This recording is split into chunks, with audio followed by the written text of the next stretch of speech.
Happy new year. কেমন আছে প্রত্যেকে? 2021 শুরু হয়ে গেছে, আমাদের পরীক্ষা এবার সামনে এসে পড়েছে।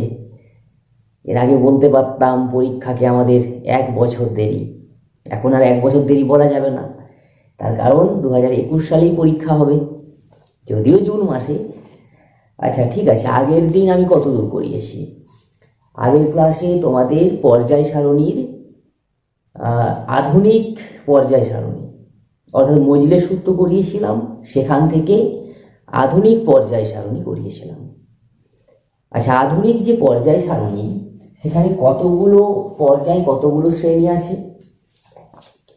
আধুনিক পর্যায় সারণীতে 7টি পর্যায়, 9টি শ্রেণী। মেন্ডেলিভের পর্যায় সারণীতে 7টি পর্যায়, 8টি শ্রেণী। আধুনিক পর্যায় সারণীতে হয় 7টি পর্যায়। দেখো, পর্যায় সংখ্যা কিন্তু চেঞ্জ হয়নি। আমরা কি জানি, কোনো পরমাণুর বাইরের কক্ষের ইলেকট্রন যে সংখ্যা, ইলেকট্রন সংখ্যা বলবো না, বাইরের যে কক্ষপথ সংখ্যা 7টা, কে, এল, এম, এন, ও, পি, কিউ। ঠিক এখানেও 7টি পর্যায় অবস্থান করবে। এবার যদি আমরা দেখি শ্রেণী সংখ্যা, মেন্ডেলিভের যে পর্যায় সারণী মানে আদি পর্যায় সারণী, সেখানে শ্রেণী ছিল 8টি। তখন কোনো নিষ্ক্রিয় মৌল আবিষ্কৃত হয়নি। হিলিয়াম, নিয়ন, আর্গন, ক্রিপ্টন, জেনন, রেডন, এই নিষ্ক্রিয় মৌলগুলি আবিষ্কৃত হয়নি। কিন্তু মজলের সূত্রের আবিষ্কারের পর যখন আধুনিক পর্যায় সারণী তৈরি হলো, আধুনিক যে পর্যায় সূত্র, সেখানে বলা হয়েছিল সমস্ত মৌলের ভৌত রাসায়নিক ধর্মগুলি তাদের পারমাণবিক ক্রমাঙ্ক বৃদ্ধির সঙ্গে সঙ্গে পর্যায়ক্রমে পুনরাবৃত্তি ঘটবে। অর্থাৎ পারমাণবিক গুরুত্ব কথাটি বাদ দিয়ে লেখা হয়েছিল পারমাণবিক ক্রমাঙ্ক। এবার দেখো, যখন আমরা নিষ্ক্রিয় গ্যাসগুলো সম্পর্কে ধারণা পেলাম, তখন নিষ্ক্রিয় গ্যাসগুলোর জন্য একটা আলাদা পৃথক শ্রেণী তৈরি করা হলো। সেই শ্রেণীটাকে বলা হতো শূন্য শ্রেণী। শূন্য শ্রেণী, 0 নম্বর। অর্থাৎ প্রথমে 8টি শ্রেণী ছিল, যুক্ত 1 হয়ে গেল 9 নম্বর শ্রেণী। যদিও 9 নম্বর বলা যায় না, মনে রাখবে নিষ্ক্রিয় গ্যাসগুলোকে সবসময় বলা হয় শূন্য শ্রেণী। তাহলে কোশ্চেন যদি আসে, আধুনিক পর্যায় সারণী, মেন্ডেলিভের আধুনিক পর্যায় সারণীতে কটি শ্রেণী, কটি পর্যায়? 7টি পর্যায়, 9টি শ্রেণী। এবার আমরা চলে যাব আধুনিক দীর্ঘ পর্যায় সারণী। আধুনিক দীর্ঘ পর্যায় সারণী এর অপর নাম হচ্ছে বোর সারণী। বিজ্ঞানী বোরের নাম অনুযায়ী বোর সারণী। এটি তৈরি করা হয়েছিল পরমাণুর ইলেকট্রন বিন্যাসের উপর ভিত্তি করে। আধুনিক দীর্ঘ পর্যায় সারণী তৈরি করা হয়েছিল, দেখো এখানে আধুনিকের পর দীর্ঘ কথাটা যুক্ত হয়েছে। আধুনিক দীর্ঘ পর্যায় সারণী তৈরি করা হয়েছে পরমাণুর ইলেকট্রন বিন্যাসের উপর ভিত্তি করে। এক্ষেত্রে 7টি পর্যায়, পর্যায় সংখ্যা চেঞ্জ হবে না, 7টি পর্যায় এবং 18টি শ্রেণী রয়েছে। 18টি শ্রেণী।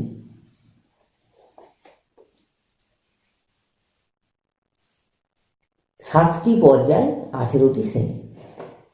এবার দেখো, এই যে শ্রেণী আমরা দেখে নিয়েছিলাম বা পড়েছিলাম আগে, যে একটা নির্দিষ্ট শ্রেণীতে অবস্থিত মৌলগুলি রাসায়নিক ধর্মের মিল পাওয়া যায় কেন? কেন এদের যে রাসায়নিক ধর্ম, তার সাদৃশ্য থাকার কারণ কি? দেখো, এখানে আমাদের যে ছকটা রয়েছে, মডার্ন পিরিয়ডিক টেবিল লং ফর্মে দেওয়া আছে আধুনিক দীর্ঘ পর্যায় সারণী। তার সঙ্গে যুক্ত করা হয়েছে ক্যাস অর্থাৎ মেন্ডেলিভের যে সংস্করণ, আধুনিক যে সংস্করণ, তার সঙ্গে আধুনিক দীর্ঘ পর্যায় সারণী কম্বিনেশন রয়েছে এখানে। আধুনিক দীর্ঘ পর্যায় সারণী অনুযায়ী শ্রেণীগুলোর নাম কিভাবে হয়? 1, 2, 3, 4, 5, 6, 7 করে 18 পর্যন্ত।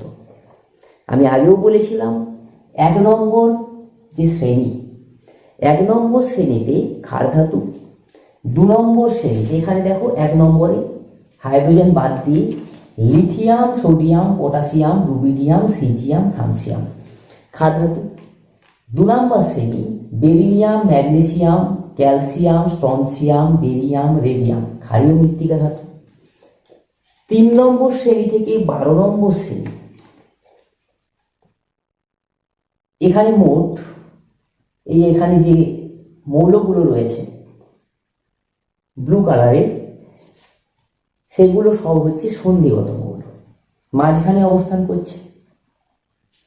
এবার যদি আমরা চলে যাই, একেবারে 18 নম্বরের নাম ছিল কি ছিল, 18 নম্বরে যারা ছিল নিষ্ক্রিয় মৌল, এদেরকে বিরল গ্যাস, বিরল মৌলও বলতে পারি, নোবেল গ্যাস বলা হয়। এদের বিশেষ বৈশিষ্ট্য, প্রত্যেকে নিষ্ক্রিয়, অন্য কোনো মৌলের সঙ্গে সহজে বিক্রিয়া করবে না, সর্বনিষ্ঠ কক্ষ ইলেকট্রন দ্বারা পূর্ণ থাকে। হিলিয়াম বাদ দিয়ে বাকি যারা রয়েছে প্রত্যেকের বাইরের কক্ষে 8টি ইলেকট্রন, হিলিয়ামের 2টি, কারণ হিলিয়ামের একটি কক্ষপথ আমরা জানি কক্ষপথ 1 অর্থাৎ কে কক্ষপথে 2টি ইলেকট্রন থাকলেই সেটি ইলেকট্রন দ্বারা পূর্ণ হতে পারে। হিলিয়ামের পরমাণু ক্রমাঙ্ক 2 অর্থাৎ হিলিয়ামের বাইরের কক্ষে 2টো ইলেকট্রন রয়েছে এবং হিলিয়ামের বাইরের কক্ষপথ ইলেকট্রন দ্বারা পূর্ণ হয়েছে। নিয়ন, আর্গন, ক্রিপ্টন, জেনন, রেডনের মধ্যে রেডন হচ্ছে তেজস্ক্রিয় প্রকৃতির একটি নিষ্ক্রিয় মৌলের নাম রেডন। 17 নম্বরে যারা রয়েছে তাদেরকে বলা হয় হ্যালোজেন মৌল। হ্যালোজেন যে মৌল, fluorine, chlorine, bromine, iodine, astatine, এদের মধ্যে অ্যাস্টাটিন তেজস্ক্রিয়। আর মনে রাখবে 17 নম্বর শ্রেণী এমন একটি শ্রেণী যেখানে কঠিন, তরল, গ্যাসীয় সব ধরনের পদার্থ বর্তমান থাকে। তাদের মধ্যে দেখো ফ্লোরিন, ক্লোরিন গ্যাসীয় পদার্থ, ব্রোমিন তরল, এবং কালারটা মনে রাখবে, ব্রোমিনের কালার রেড, লাল রঙের তরল পদার্থ। আয়োডিন, অ্যাস্টাটিন কঠিন পদার্থ, অ্যাস্টাটিন তেজস্ক্রিয়। 16 নম্বরে যারা থাকে তাদেরকে বলা হয় চ্যালকোজেন জাতীয় মৌল। আমি আগে বলেছিলাম, দেখো চ্যালকোজেনের মধ্যে রয়েছে oxygen, sulphur, selenium, tellurium, polonium. এর মধ্যে পোলোনিয়াম হবে তেজস্ক্রিয়, 84 পারমাণবিক ক্রমাঙ্ক। 15 নম্বরে রয়েছে nitrogen, nitrogen, phosphorus, arsenic, antimony, bismuth. Nitrogen, phosphorus, arsenic, antimony, বিসমাথের মধ্যে আর্সেনিক, অ্যান্টিমনি হলো ধাতু কল্প। যদি কোশ্চেন আসে ধাতু কল্পগুলি কত নম্বর শ্রেণীতে অবস্থান করবে, আধুনিক দীর্ঘ পর্যায় সারণী অনুযায়ী 15 নম্বর শ্রেণীতে অবস্থান করবে। এবার দেখো 14 রয়েছে, 13 রয়েছে, এদের মধ্যে মনে রাখবে 11 নম্বর শ্রেণীটাকে। 11 নম্বর শ্রেণীতে রয়েছে কপার, সিলভার, গোল্ড। এদেরকে বলা হয় মুদ্রা ধাতু বা নোবেল মেটাল। নোবেল গ্যাস নয়, নোবেল গ্যাস নিষ্ক্রিয় গ্যাসগুলি, noble metal, copper, silver, gold. হ্যাঁ, যেটা আমি বলছিলাম মেন্ডেলিভের সঙ্গে কম্পেয়ার করা হয়েছে এখানে। আধুনিক দীর্ঘ পর্যায় সারণী 1, মেন্ডেলিভে 1A। আধুনিক দীর্ঘ পর্যায় সারণীতে যেটা 2, মেন্ডেলিভে 2A। এরকম করে দেখো 3B, 4B, 5B, 6B, 7B করে গেছে। আবার দেখো যেখানে মেন্ডেলিভের পর্যায় সারণীতে 3A, সেটা আধুনিক দীর্ঘ পর্যায় সারণীতে হয়েছে 13th। ঠিক এরকম করে তুমি বলতে পারো 18 নম্বর শ্রেণী, অর্থাৎ 18 নম্বর শ্রেণী যেটা নিষ্ক্রিয় গ্যাস, মেন্ডেলিভ অনুযায়ী সেটাকে ধরা হয় 0 বা 0 শ্রেণী।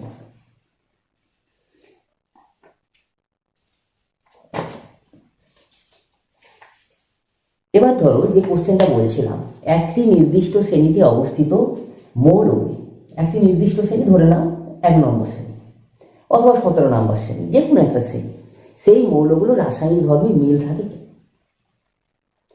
মনে রাখবে একটি নির্দিষ্ট শ্রেণীর যে মৌল, প্রতিটি শ্রেণীর ইলেকট্রন বিন্যাস যদি আমি দেখি, প্রত্যেকটি মৌলে দেখা যায় বাইরের কক্ষে ইলেকট্রন সংখ্যা সমান হয়। কিভাবে? ধরো আমি 17 নম্বর শ্রেণীর মৌল দেখছি। 17 নম্বরে কে রয়েছে? 17 নম্বর শ্রেণীতে রয়েছে fluorine, chlorine, bromine. Fluorine, chlorine, bromine. Iodine আছে, অ্যাস্টাটিন রয়েছে। ফ্লোরিনের পরমাণু ক্রমাঙ্ক 9, ইলেকট্রন বিন্যাস করলে হয় 2,7। ক্লোরিনের পরমাণু ক্রমাঙ্ক 17, ইলেকট্রন বিন্যাস করলে 2,8,7, দেখো প্রত্যেকের বাইরের কক্ষে 7টি করে ইলেকট্রন। ঠিক ব্রোমিনের ইলেকট্রন বিন্যাস করলেও কিন্তু আমরা বাইরের কক্ষে 7টি ইলেকট্রন পাবো, আয়োডিনের বাইরের কক্ষেও 7টি ইলেকট্রন পাবো। এবার দেখা যাচ্ছে বাইরের কক্ষে 7টি ইলেকট্রন থাকা মানে যে কোনো পরমাণু অষ্টক পূর্তি ঘটাতে চাই তার বাইরের কক্ষপথে। তার মানে দেখো fluorine, chlorine, bromine, iodine, astatine প্রত্যেকটি মৌলের টেন্ডেন্সি কি হবে? একটি ইলেকট্রন গ্রহণ করা। অর্থাৎ ফ্লোরিন একটি ইলেকট্রন গ্রহণ করে F মাইনাস সে পরিণত হতে চায়। ঠিক একই রকমভাবে ক্লোরিন Cl একটি ইলেকট্রন গ্রহণ করে Cl মাইনাসে পরিণত হতে যায়, অর্থাৎ অ্যানায়ন তৈরি করে। এবার আমরা যদি দেখি 1 নম্বর শ্রেণী, দেখো 1 নম্বর শ্রেণীতে যারা রয়েছে hydrogen, lithium, sodium, potassium, rubidium, caesium, francium. হাইড্রোজেনের একটি মাত্র পরমাণু ক্রমাঙ্ক 1, অর্থাৎ ইলেকট্রন বিন্যাস 1। লিথিয়াম হচ্ছে 3, পরমাণু ক্রমাঙ্ক 3, ইলেকট্রন বিন্যাস 2,1। সোডিয়াম 11, 2,8,1। পটাশিয়াম যদি দেখি 19, 2,8,8,1। প্রত্যেকের বাইরের কক্ষে একটি করে ইলেকট্রন বর্তমান থাকছে। বাইরের কক্ষে একটি ইলেকট্রন থাকা মানে তার টেন্ডেন্সি কি হয়? ইলেকট্রনটিকে বর্জন করে দেওয়ার টেন্ডেন্সি দেখা যায়। অর্থাৎ সোডিয়াম বলো বা পটাশিয়াম, লিথিয়াম, হাইড্রোজেন প্রত্যেকে একটি করে ইলেকট্রন বর্জন করতে চায়। বর্জন করে ধরো lithium Li plus, sodium Na plus electron বর্জন করে, পটাশিয়াম ইলেকট্রন বর্জন করে K প্লাস, অর্থাৎ ক্যাটায়ন রূপান্তরিত হতে চায়। যেহেতু বাইরের কক্ষের ইলেকট্রন সংখ্যাটা একটি নির্দিষ্ট শ্রেণীর মৌলের সমান হয়, অর্থাৎ ইলেকট্রন গ্রহণ বা বর্জনের যে প্রবণতা সেগুলো সমান হয়, এই কারণে এদের রাসায়নিক ধর্মগুলো মিল দেখতে পাওয়া যায়। ওকে, আচ্ছা নেক্সট দেখো, এই যে মৌলগুলোর কথা বলছিলাম পর্যায় সারণীতে 1 নম্বর শ্রেণী, 2 নম্বর শ্রেণী, 13, 14, 15, 16, 17, 18 প্রত্যেককে বলা হয় প্রতিনিধি মৌল। সন্ধিগত যদি বলি 3 থেকে 12 নম্বর শ্রেণী, অবশ্যই চতুর্থ, পঞ্চম, ষষ্ঠ পর্যায়। অভ্যন্তরীণ সন্ধিগত মৌলের কথা বললে মনে রাখবে ল্যান্থানাম আর হচ্ছে অ্যাক্টিনিয়াম, অর্থাৎ ল্যান্থানামে এখানে রয়েছে 14টা মৌল, অ্যাক্টিনিয়ামে রয়েছে 14টা মৌল।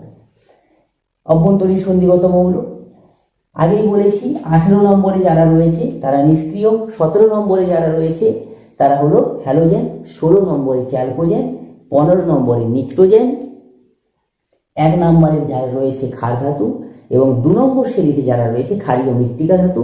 11 নম্বরে যারা রয়েছে তারা সন্ধিগত হলেও তাদের বিশেষ নাম আছে, বিশেষ নাম হলো মুদ্রা ধাতু। এবার আমি কয়েকটি ধর্ম সম্পর্কে দেখব। তার আগে পর্যায় সারণীর কোন পর্যায়ে কটি মৌল অবস্থান করতে পারে? পর্যায় সারণীতে কোন পর্যায়ে কটি মৌল অবস্থান করতে পারে? দেখো, প্রথম যে পর্যায়, প্রথম পর্যায়ে মৌলের সংখ্যা যদি দেখি 2টি মৌল থাকে। প্রথম পর্যায়ে 2টি মৌলের উপস্থিতি, হাইড্রোজেন এবং হিলিয়াম। তাহলে আমি দেখছি প্রথম পর্যায়ে প্রথম 2টি মৌল,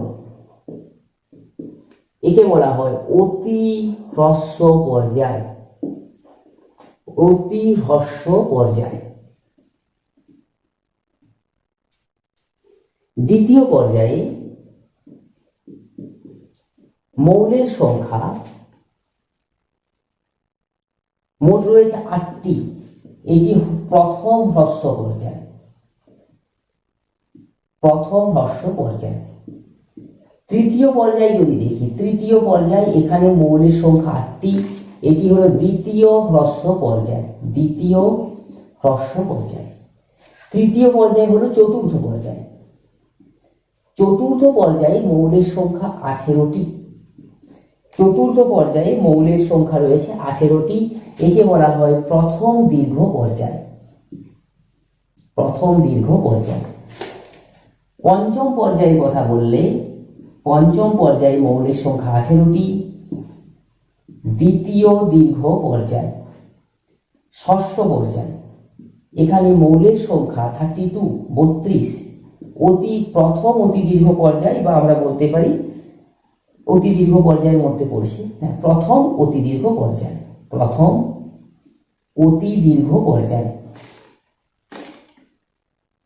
আর সপ্তম পর্যায়ের কথা বললে এখানে মৌলের সংখ্যা অনির্দিষ্ট, এটাকে বলা হয় অসম্পূর্ণ অতি দীর্ঘ পর্যায়। তাহলে আমরা যেগুলো পেলাম, প্রথম পর্যায়ে মৌলের সংখ্যা 2টি, তাই নাম হয়েছে অতি হ্রস্ব পর্যায়। প্রথম মৌল শেষ মৌল মনে রাখতে পারলে ভালো। দেখো, প্রথম মৌল হচ্ছে হাইড্রোজেন, শেষ মৌল হিলিয়াম, অর্থাৎ প্রথম মৌল ক্ষার ধাতু, শেষ মৌল হবে নিষ্ক্রিয় মৌল। দ্বিতীয় পর্যায়ে লিথিয়াম থেকে শুরু হয়ে শেষ হয় নিয়ন, অর্থাৎ এখানে 8টি মৌল রয়েছে প্রথম হ্রস্ব পর্যায়ে।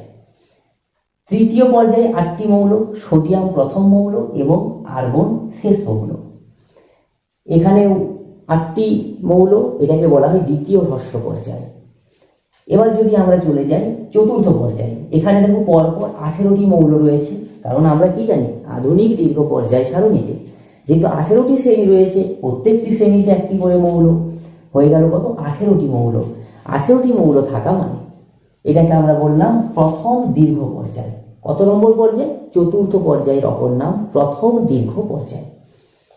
পঞ্চম পর্যায়ে মৌলের সংখ্যা হচ্ছে 18টি, এখানেও বলা হচ্ছে দ্বিতীয় দীর্ঘ পর্যায়। তবে পঞ্চম পর্যায় হলো দ্বিতীয় দীর্ঘ পর্যায়। এবার যদি আমরা ষষ্ঠ পর্যায় দেখি, আমাদের কি ধারণা হতে পারে?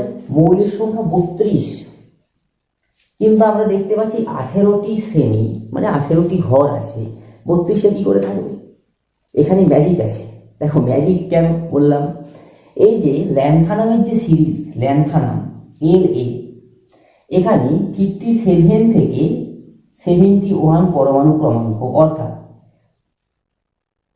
ল্যান্থানাম থেকে লুটেশিয়াম পর্যন্ত 14টি মৌল একটি ঘরে অবস্থান করে। এদেরকে বলা হয় অভ্যন্তরীণ সন্ধিগত মৌল। কি হয় এখানে? সর্বশেষ কক্ষপথের আগের কক্ষপথ সম্পূর্ণ ইলেকট্রন পূর্ণ হওয়ার আগেই ইলেকট্রনগুলি সর্ববহিস্থ কক্ষে চলে যায়। আমরা সাধারণভাবে কি জানি, ইলেকট্রনের যে কক্ষপথে ইলেকট্রনের অবস্থান, আগে প্রথম কক্ষপথ ফিল আপ হবে, তারপরে নেক্সট কক্ষপথ পূর্ণ হবে, তারপর অবশিষ্ট ইলেকট্রন পরবর্তী কক্ষপথে যায়। কিন্তু এই ল্যান্থানাম বা অ্যাক্টিনিয়াম, যেগুলো অভ্যন্তরীণ সন্ধিগত মৌল বলা হয়, সেখানে যে ঘটনা ঘটে, সর্বশেষ কক্ষপথ ইলেকট্রন দ্বারা পূর্ণ হওয়ার আগেই কিছু ইলেকট্রনগুলি বাইরের কক্ষে পৌঁছে, মানে সর্বশেষ কক্ষপথের আগের কক্ষপথ ইলেকট্রন দ্বারা পূর্ণ হওয়ার আগেই কিছু ইলেকট্রন সর্বশেষ কক্ষপথে অবস্থান করতে থাকে। আচ্ছা, যাই হোক, এটা হচ্ছে অভ্যন্তরীণ সন্ধিগত মৌলগুলো, ল্যান্থানাম, অ্যাক্টিনিয়াম। তাহলে এখানে বলতে পারি, দেখো নিজের জন্য পরপর যদি 18টা থাকতো, 18 প্লাস এখানে 14 হয়ে গেল 32, 32। প্রথম অতি দীর্ঘ পর্যায়, ষষ্ঠ পর্যায়। সপ্তম পর্যায় হচ্ছে অসম্পূর্ণ অতি দীর্ঘ পর্যায়। এখানে মৌল আবিষ্কার আরো নতুন নতুন বলে সবকিছু এই সপ্তম পর্যায়ে অবস্থান করবে। পঞ্চম পর্যায়ের ক্ষেত্রে প্রথম মৌল রুবিডিয়াম, শেষ মৌল ছিল জেনন। ষষ্ঠ পর্যায়ে সিজিয়াম, শেষ মৌল হচ্ছে আর্গন, রেডন।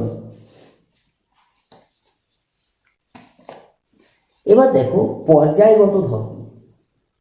আচ্ছা, পর্যায়গত ধর্ম বলতে কি বোঝাবে? যে সমস্ত ধর্মগুলো পর্যায় বরাবর পরিবর্তিত হতে পারে, শ্রেণী বরাবর নির্দিষ্ট অন্তর অন্তর, এখানে শ্রেণী বলবো না, পর্যায় বরাবর নির্দিষ্ট অন্তর অন্তর পরিবর্তন হতে পারে, সেগুলোই শ্রেণী বরাবরও পরিবর্তন হতে পারে। পর্যায় এবং শ্রেণী বরাবর নির্দিষ্ট অন্তর অন্তর যে সমস্ত ধর্ম পরিবর্তন হতে পারে, সেগুলোই পর্যাবৃত্ত ধর্ম। আর পর্যায় সারণী যদি বৈশিষ্ট্য বলে, পর্যায় সারণীর বেসিক যে বৈশিষ্ট্যগুলো, 1 নম্বর যে শ্রেণী সেখানে ক্ষার ধাতুর অবস্থান, শেষ শ্রেণী অর্থাৎ 18 নম্বর শ্রেণী নিষ্ক্রিয় গ্যাসের অবস্থান, দ্বিতীয় তৃতীয় কক্ষপথে 8টি করে মৌলের অবস্থান, চতুর্থ পঞ্চম 18টি করে মৌল, ষষ্ঠ পর্যায়ে 32টি মৌল।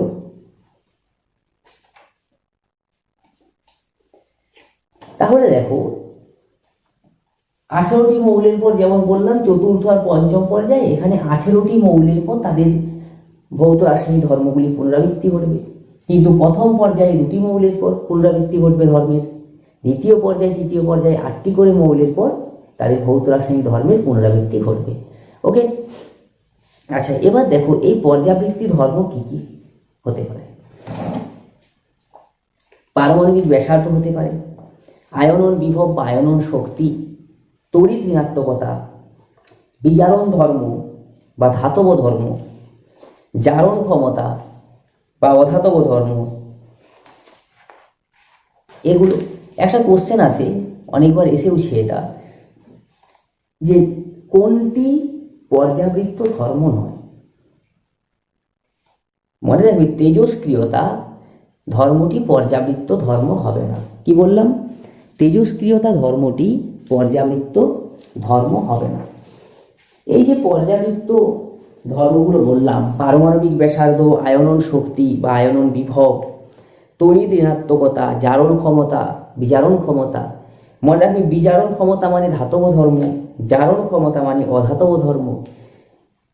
এই ব্যাপারগুলো নিয়ে প্রত্যেকটা জিনিস কিন্তু আমাদেরকে ডিটেলস পড়তে হবে, আলোচনা করতে হবে যে এগুলো কি এবং এদের পরিবর্তন কিভাবে হয়। আচ্ছা নেক্সট ক্লাসে আলোচনা করব, জাস্ট একটু আধটু বলি আমি। ধরো জারণ ক্ষমতা বিজারণ ক্ষমতা যদি বলি, আমরা কি জানি বিজারক পদার্থ কার হয়, বিজারণ ক্ষমতা কার থাকে? ধাতব পদার্থের। ধাতু মানে তার সর্ববহিস্থ কক্ষে ইলেকট্রনের উপস্থিতি থাকতে হবে। তাহলে সর্ববহিস্থ কক্ষপথে 1টি বা 2টি এরকম যদি ইলেকট্রন থাকে তারা বিজারণ ক্ষমতা দেখায়। তাহলে এখানে আমরা দেখতে পেলাম 1 নম্বর 2 নম্বর কক্ষপথে ধাতব পদার্থগুলি উপস্থিত। তাহলে ক্ষার ধাতু যেগুলোকে বলি, ক্ষারীয় মৃত্তিকা ধাতু যেগুলোকে বলি, সেগুলোর মধ্যে বিজারণ ধর্মটা তুলনামূলক বেশি হবে। বাম দিক থেকে এখানে পরিবর্তনগুলো আমরা কিভাবে মনে রাখবো? মনে রাখবে একটি নির্দিষ্ট পর্যায়ের বাম দিক থেকে ডান দিকে মৌলগুলোর ক্ষেত্রে পরিবর্তন ধরব। শ্রেণীর ক্ষেত্রে আমরা উপর থেকে নিচের দিকে এই সমস্ত ধর্মের যেগুলি পর্যাবৃত্তি ধর্ম তাদের পরিবর্তনগুলো আমরা মনে রাখব। মনে রাখবে সাধারণত যেটা হয়, যদি পর্যায় বরাবর বাম দিক থেকে ডান দিকে কোনো ধর্ম বৃদ্ধি পায়, তাহলে সেই ধর্মটি শ্রেণী বরাবর উপর থেকে নিচে থেকে কিন্তু হ্রাস পায়। বোঝা গেছে? ওকে, ঠিক আছে, আজকে থাক। নতুন বছরে তোমরা ভালো করে স্টার্ট করো সব, পরের ক্লাসে দেখা হবে। ওকে, গুড নাইট।